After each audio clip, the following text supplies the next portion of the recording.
Hi, everybody. Welcome back to another episode of Invaluable Grace. I was one way and now I'm different. This week, I was led to speak about a quote from C.S. Lewis, late great C.S. Lewis.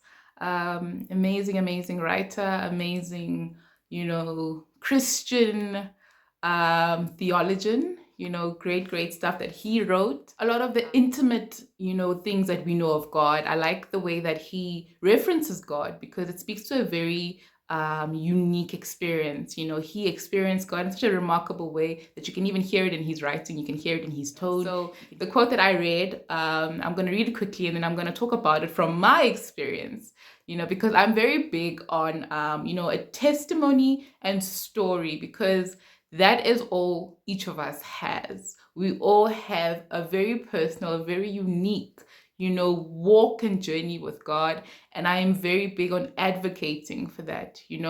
I don't want us to benchmark our experience and our journey with Christ. It's so unique to all of us as individuals, and how he revealed himself to us is just as unique, it's just as special. It's different and it's symbolic to who we are as people, but it's symbolic to our purpose thereafter. The Christ that we see or we experienced at our salvation is the Christ that we go on to share, we go on to minister about. But our lives are evident of that very Christ. So it's very important that we understand that we are not trying to emulate or replicate another person's journey or experience with God, or we're also not trying to impose, our Christ with somebody else's.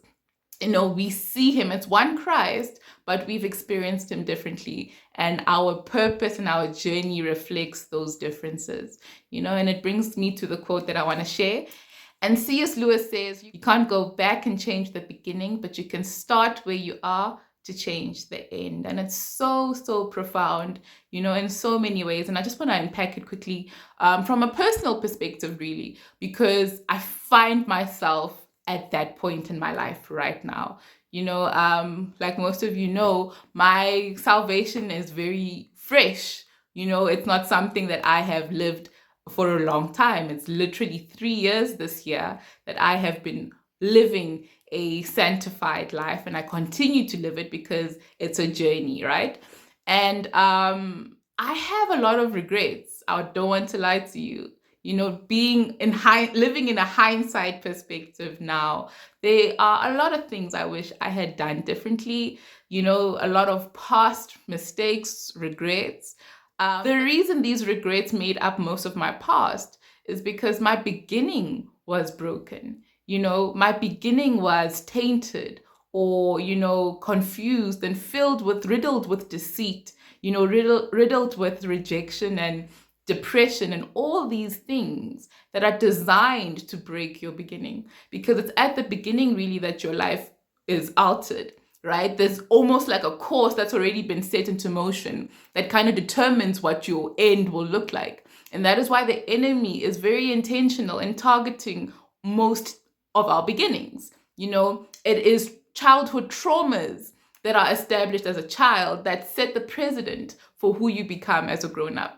It's childhood experiences and brokenness and rejections, and hurts and pains that stem from our childhood, that stem for us from the very beginning, and it's so intrinsic that it's done that way because it already sets the trajectory of your future, of your end. And there's very little you can do after it's begun that way for you to alter it, right? Or that's what we believe anyway. That's what we are raised to believe.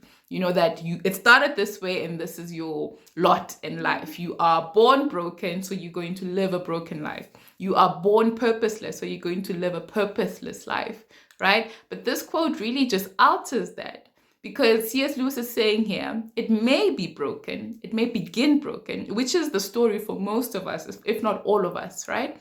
It begins broken, but it doesn't have to end that way, right? And that is what salvation is. That is why it's so necessary, because Jesus understood that we are all broken from the onset. We cannot help it, right? Sin is a very real thing in the world. It's a very prevalent thing in the world. We are born sinners. We are born into a sinful world. So he needed to die on the cross, right? So that we could have a different ending. He created or altered an ending in our choosing for it to look differently than what it would have looked like for everybody else, you know?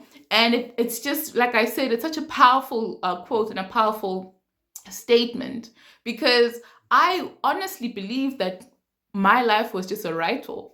I was born in a very destructive and toxic space, and it just became, it latched onto my psyche, and I lived as a detached, broken individual, and I carried that into my life, and that was literally my future. I just honestly thought, this is just what I'm gonna amount to. It's bleak, right? And I was hopeless in the way that I lived and I functioned. And fast forward to my salvation, and when I fully accepted Jesus as my savior, and that changed me. It changed my outlook on life too. And now I see things differently, because whatever choices I make now will determine a different ending. Before, my ending was already set, because I lived in accordance to a very bleak ending. But now I am so conscious in the way that I live my life. I am quite literally making up for lost time, for lack of a better word, because I have a different understanding. I have a different view of what life is going to look like at the end. So I am implementing it right now in my present. And this is such an important aspect, or it's a game changer, for lack of a better word, because when you understand what the potential of your end could look like, it impacts your present, it impacts your right now. It makes you live a life of intentionality, and it's in the little things. I mean, we're not all here trying to be Mother Teresa's or anything like that, but our right now, in whatever way we see or do, in the things that we say, and how we encourage people instead of bringing them down, and how we offer help instead of always wanting to receive it, and how we are present, and we're not just zoning out and focusing on what's going on in our lives, but we're present for other people. We are living in the here and now. We are identifying that there are very real needs, there are very real problems right here, right now. How can I show up for that? How can I be present for that, right? How can I live, with a joyful, content outlook instead of a depressing and negative approach in life? And by negative, I mean, instead of always seeing problems, how are you the solution to those problems? It could be in your community, it could be in your home, it could be in your circles, it could be at work. That's what we're talking about. Those small changes that we think are insignificant, those are effective for the end. Those are impactful for the end, because it changes you when you're building something for the right reasons. Whereas you're just living a life that you don't even think benefits anybody, let alone yourself. And it can alter your life. It can alter your course. And by end, we're not only talking about going to heaven. Yes, that is guaranteed if you believe in Jesus, and you live a life worthy of that. But end, as more for me, is even focused on a legacy. What are you leaving behind? Are you leaving something that people will remember you for? Are you leaving something that people are going to reference when they do good themselves? That I knew that person, that person changed my life. And it's a ripple effect, because they will then change another person's life. Those are the endings we're talking about, that you're not just a number, you're not filling up space, or you're not just a spectator. You actually are building something worthwhile, something great. And that is going towards a great ending, because you will be remembered for that. You would have been part of something great that lasts, that doesn't end, instead of just filling up space, So it's so important that we recognize that, yes, we were dealt a very bad hand. Most of us are. It was not fair. We grew up in unfavorable circumstances, but we cannot use that card for the rest of our lives and expect anything to happen or change or work out for the best. We can't. It won't, But what you have is the present. You have the now. Jesus affords that to us through the gifts he's given us, and through the finished work on the cross, through his love. He gives us the opportunity to alter our end here, right now. And take that opportunity. I urge you to please take it. You are not a write-off. You are not hopeless. You are not weak. You are not broken. You have the opportunity to alter and fix your end where you are right now. And it's something that I've heard the statement before, that it's so crazy how we live a life so naive to the reality that we're actually closer to our end than we are to our beginning. We're moving closer to the end than we are to the beginning. But yet we live as if we have all the time in the world, recklessly, shamelessly, ignorantly. It should actually scare us that every morning we wake up into a new day, we are stepping closer and closer to our end. It's like the biggest elephant in the whole world. No one recognizes that. So we need to live each day thinking, I am closer to my end right now. How can I live today effectively enough that should it ever be my day, I would have given everything. I would have been effective, impactful. I would have helped somebody. I would have helped those in my space. And it's not the big things. I feel like we are always looking at these idealistic, unrealistic wins. It's the smallest ones that counts the most. And I wish we would recognize that. Where are you filling up and occupying space right where you are right now? And let that be what you live for. Not a past that you cannot change. Not a beginning that you cannot alter. That's gone. That's past. You can't fix that. But you can make the future a lot more different. So that past is better to look at than the broken one that you lived through, that you had no choice in. How are we changing it now? And not just for you, but for those around you, because it becomes a ripple effect. When people see this great and impactful change in your life, they're going to want to emulate it. They're going to want to, drink from your well. And you want that. You really, really do. So be the change for your own end, and as well as those around you.